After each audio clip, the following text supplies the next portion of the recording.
I'm actually not as mad about it as I thought I was gonna be. Okay, this bathroom is my favorite part of the house. There's a lot of horror stories of someone builds a van once for themselves and then they think they can do it for a career, and there is a whole slog of issues because they're not actually formally educated in how to build things safely. Okay, yeah, we'll send it on this 28-foot tiny house tour with a chef's kitchen and double stairs. It also looks like from this image they have a double loft, which I am also curious about. This is our 28-foot tiny house. We call it Think and Grow Tiny. Built by Liberation Tiny Homes, and we've been here for 4 months now. Come on in, check it out. So we went with a 3-burner Furion. Oh, it's a linear kitchen. I told you I don't like these. Every night on it, I think. This Sometimes is sick, we though. go on the barbecue, but for the most part, we're doing fish, chicken, steak. We had to get this because of the fish. We didn't want it to stink up the whole house because, as you know, fish can get a little. You should get that anyways. Stinky. So always get it. That actually works out really great. We really wanted was a big double sink. So we got a big farmer sink. As deep as we could go because a lot of tiny houses don't have deep sinks. Yeah, I think with tiny house design, there's a fine line between, like, you should full size things that will help your comfort levels and make it feel like a more manageable living space. I would always, like, for a tiny house, I would want a full size fridge. They have a stacked washer and dryer, by the way. I see that in this frame that we have paused on. I also really like the idea of using open shelving instead of enclosed cabinets, because I do think that enclosed cabinets could just make the kitchen feel a little bit more squished, confined.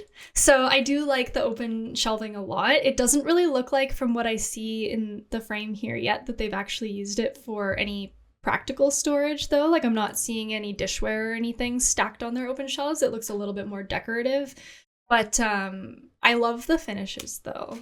And then we did do another upper cabinet just so we'd have more rooms for all of our dishes and cups and things. So we're not bending over. Oh, their fridge, though, is opposite in the stairs all here. The drawers. That's kind of our medicine drawer. We got plenty of storage all throughout. And cool things like this. So we have a butcher block, and it's built over the trash. So when you're prepping your food, you can kind of just slide it in. So I like that. One of our cool little features that's cool. It just gives you more space to have things all tucked away like that. Yes. The countertop. This garbage drawer looks underutilized. There's so much space back here. We went with a quartz. We really wanted to keep everything kind of neutral, so we went with a lot of grays, gray cabinets, and then with all the black accents. The quartz veins were nice and deep. And some dark colors. If they can control the color of the stove knobs. That's why we kind of went with the marble quartz looking hexagon tile and the dark gray grout. So we kind of. I think the hexagon tie it all together, but tile will look dated in 3 years, though. It's nice to decorate with color instead. So this is pretty. Here we have the staircase going to the loft. We have the fridge, microwave, and our little toaster built in. Ah, cool. As well as storage, so we have our silverware. We keep our waters and some extra stuff down there. But we really wanted all this stuff built into the stairs so that it was kind of hidden and out of the way. And it makes it a functional kitchen. So everything's just turn around, put it in the fridge. So. Okay, I will say having the fridge on this opposite wall here makes me more receptive to the linear kitchen idea, because there is a better triangle between the fridge, the sink, and the stove, especially because the sink and the stove are spaced out so much more, and it might feel a little bit nicer then, especially like it seems like they've kind of staggered things on either side still, and it's more just the work prep that is linear. So I'm actually not as mad about it as I thought I was going to be. I do like So we the usually feeling of eat having our the living dinners and room basically all on of our like meals. one side of the house. Like it kind of just feels like a little bit more cozy over there. I've seen some tiny house designs where they put the living room, like the sofa and the TV, in the path of travel between, say, like your kitchen on one side and the bathroom on the other. And that feels a little bit more like exposed, I guess. So I like how they put this in the corner. Here. This actually lifts up. Cool. And we have our little office under here. Okay. And we eat all of our meals. We can watch TV. We can look out the double doors, out our living room window. Okay, what I almost, and this is, maybe it's just a personal preference. If it were me, I almost would rather have like flipped this, and I would have put the more of like the living room kind of cozy space in the loft, and then done, because we would want a more established work from home space. But to me, I guess maybe this is just a guest loft for when they have people over, but I'd have to wonder, it might kind of be an underutilized space depending on how often you have people over. Like how often will they actually be going up into that second loft versus just hanging out in the other loft and the main floor. And I'm willing to guess it doesn't really get used that much because of the decorations on the stairs. That's my guess. Like they have the fold out sofa on the main floor too, right? I've seen people try and put home offices for tiny houses in the second loft, but I'm skeptical about how that is ergonomically. I literally saw one tiny house tour where they like, their desk was like right at the end, and then they dangled their feet over the ledge and like worked on it that way, and that was how they worked every single day. And I was like, I don't know, is that good for your back to just like sit on the ground like that every day? I think there's a reason why office chairs, like ergonomic office chairs and desks, are built the way they are, right? So I do like the exterior look of their tiny house. Some people make tiny house exteriors just look like boxes and they're just so boring and drab from the outside. I like when they have the kind of like variation in like the roofing slope styles and like the decorative jet outs and stuff. I think that it makes it look a little bit more, basically live the life that a little bit more tasteful and a little bit less just like a mobile home that you would park. For our bathroom, we really wanted a full-size shower. That was, besides it's possible, the kitchen, probably one of our biggest. Okay, this bathroom is my favorite part of the house. Full 5-foot walk-in instead of a tub, with full tile surround, and our glass doors, which we love because you can go in one way, out the other way. Oh, this is so pretty. And then you've got this little towel rack as well, so it's good for drying your towels after. And then moving over here, we have a full-size washer and dryer, which was another big thing for us. Is see, okay, I think with the washer and dryer being in the bathroom, I still would maybe like to see the like clothing storage integrated into that side of the house rather than having it be on the opposite staircase, kind of out in the open.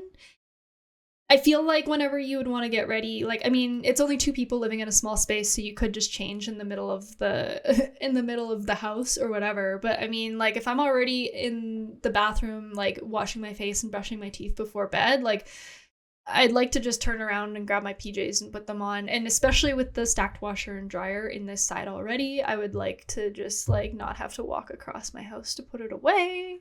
But that's, I guess, some things, like one of those things that maybe it has to be sacrificed, because again, looking at the design of how their kitchen is, I don't think they could fit a closet space on this side in the end. So it makes sense where it is.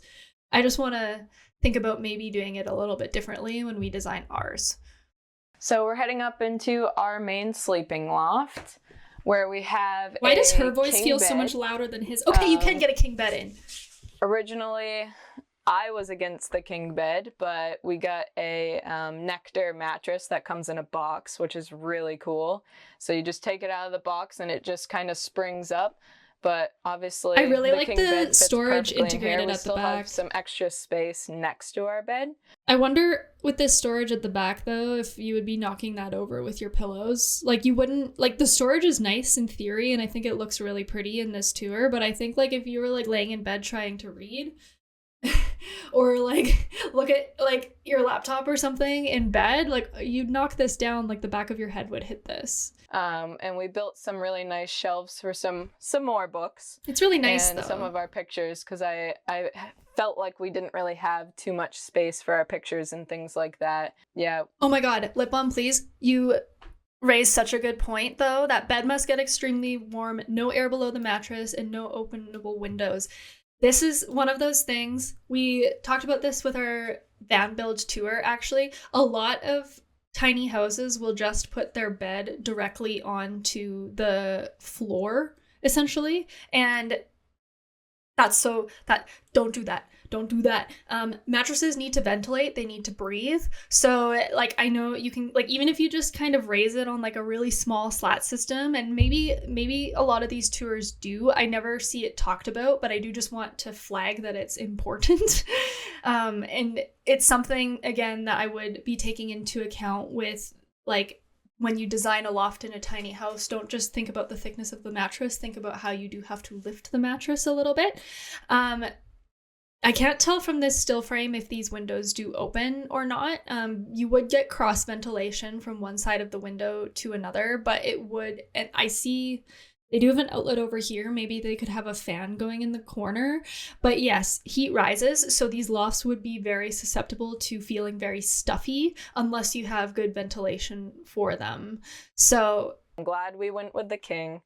And it takes up most of the space, so the windows really do not too much open. other room for stuff. So we built in this extra storage after we got the house. Okay, and this is what more room for clothes. This is what I think I would want to avoid for tiny house design, is having any kind of like clothing or clothing storage specifically on the loft side. I think having personal storage for things like books, or maybe things that you don't need as often, maybe if you have any like hobby stuff or whatever. I just think like on a day-to-day basis, having to do laundry and then bring stuff up to the loft would get annoying when the loft isn't full height and you have to crouch and you have to put everything away and stuff like that. I personally don't think it would be that nice. But it like, I understand why they utilize the space this way. It does make sense. So during quarantine, actually, we had our own home gym before we moved into the tiny house. I was gonna make a comment about this floor. So that we could be more comfortable working out on the floor and stuff. But when it came to the tiny house, it was a little too hard on our knees on the regular floor, so we added in the pad so that when we're crawling in and out, it's easier and not so hard on our knees. Yeah. I have hit my head on the beam. This is one of those circumstances where, like, I actually would maybe be more in favor of carpet. Although I do understand why people opt for vinyl or hardwood instead. Or I guess even just like a nice area rug, like a really plush area rug, would maybe feel a little bit like you could get a high pile area rug with the like fibers being very long, and it'll feel a little bit nicer. The other perk too is like it's probably softer than this mat, but then you could take it down and like actually like shake it off and like vacuum it and then put it back up. And maybe that's what I'd rather have opted for. But I guess if they already had this, I was wondering about why there was the gym mat on the ground. So this is the loft on the other side of the house, which is, I guess, our guest loft, or it's just storage. Even though we've downsized and tried to minimalize, we still have things we want to hold on to. So a lot of tiny houses we saw only had one loft, and we really wanted that second loft for storage. I like the two lofts as well. We like the idea of having another dormer with the windows, so it matched both sides of the house. This is what I mean too with the exterior just being a little bit more visually interesting than some of the other boxy tiny houses I've seen. I think, these dormers, as he says, are really nice, and the wood finish around the door is really pretty as well.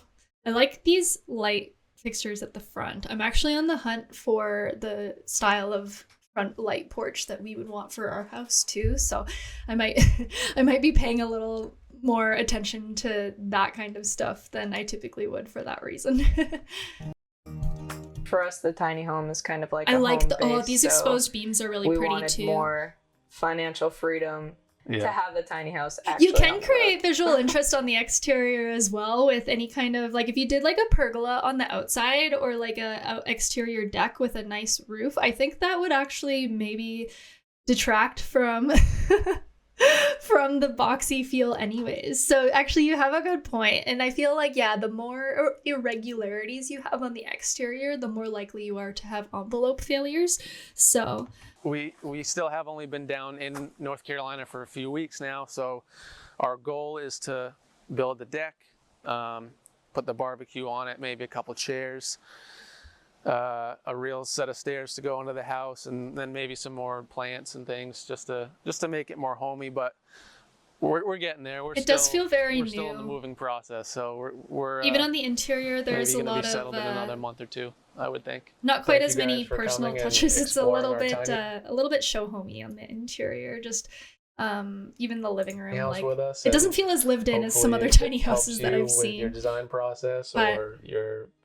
The one thing that I really like about this split stair design too, a lot of split stair designs that I've seen have this bottom stair actually like kind of juts out into the path of travel. So I like that they've done it in such a way. I mean, you can see at this top here though, this is how I think they've avoided it. You can see there's a little bit of a climb from this uppermost step into the actual loft. So that looks like it's probably at least 2.5 feet, which is, again, fine. I'm going to be mindful of this though with like our dog, for example, because I mean, you can see in this design here, their dog has a designated main floor space where he sleeps and is, and I like my dog being with us at night, so I don't know how comfortable this kind of lip would be for him.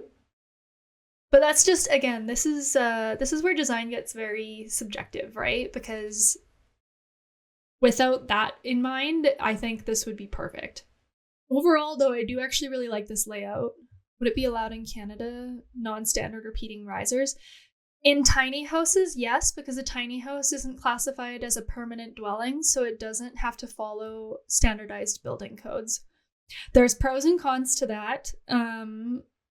Obviously, the pro being that you can incorporate a lot of space-saving design solutions that wouldn't typically be allowed by the building code.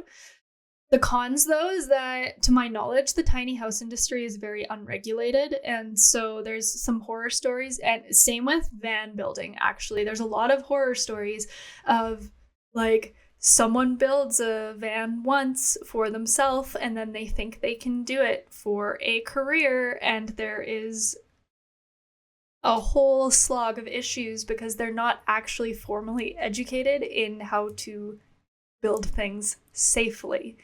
So while space-saving solutions like stairs like this with non-conventional risers, I personally think that's fine because tiny houses are usually custom to the owner and what their needs are.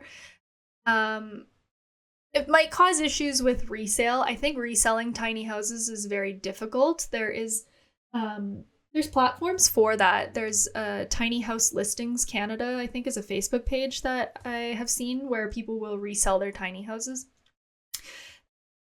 However, yeah, we'll get around some of those things because it's on the trailer, and that's why they do them on the trailer, for that reason. So, but that's why, again, like I want to be doing, I guess, like design series like this on Twitch and talking to people about this stuff because I just want to make sure that like anybody doing this understands and knows about it and is like keeping it in mind when they are proceeding if they want to do a tiny house themselves or have a tiny house built. That also, again, like the safety aspect is kind of why I'm nervous about ladders, because in an emergency scenario, if you do have to climb out of your loft, I feel like ladders in a panic scenario might be a little bit unsafe, kind of precarious. And I would also like to see, like, in an ideal world, there is a way for you to exit out of your loft from your bed. If there's a fire on the main level or something, there should be a way for you to exit out of your window safely. So those are things I think about coming from my world and dealing with building codes and stuff like that. And I definitely don't think there's a problem with deviating from what is standard to build to what's the word? I lost it. Yeah, I think it's okay to deviate from what the building codes state. I don't think that building codes are the end all be all, and I think that they are in a lot of ways kind of archaic, especially for where building is going. I've talked about this actually in the context of green building design, because there's a lot of green building design strategies that are not approved by code, and in order to get them approved you have to do a different kind of application called what's the phrase I'm looking for, it's and you have to basically like argue that your strategies that you're incorporating are going to be safe. So we see this with green building design, and water recycling is a big one. So it's a common green building design strategy to recycle the water from your sinks, like your gray water, into your black water system, like your toilet, and then even going a step further and recycling that into, say, outdoor watering, like planter beds and stuff like that. However, municipalities are generally very cautious and opposed to the idea of water recycling because of the sanitary concerns, and you really have to go above and beyond to prove that what you are doing will be safe, continuously monitored, and it'll remain up to code. So that can really, when you're looking at green building design permit applications, that can really prevent how like the progression of your project while you wait for, I think it's called, what's the word I'm looking for? Yes, a variance. That's what I'm looking for. Like a variance or an alternative solution. Codes are good, but also kind of archaic, and I think that they are also a little bit slow to adopt any of the like tiny house strategies, I guess. And the best thing that it could do, especially in Western Canada where I'm from, I'm pretty sure the smallest a house can be is 750 square feet. The best thing that they could do is lower the square footage. That would be a good starting point. And then people could actually build homes that are a little bit more in line with that. But that's step one.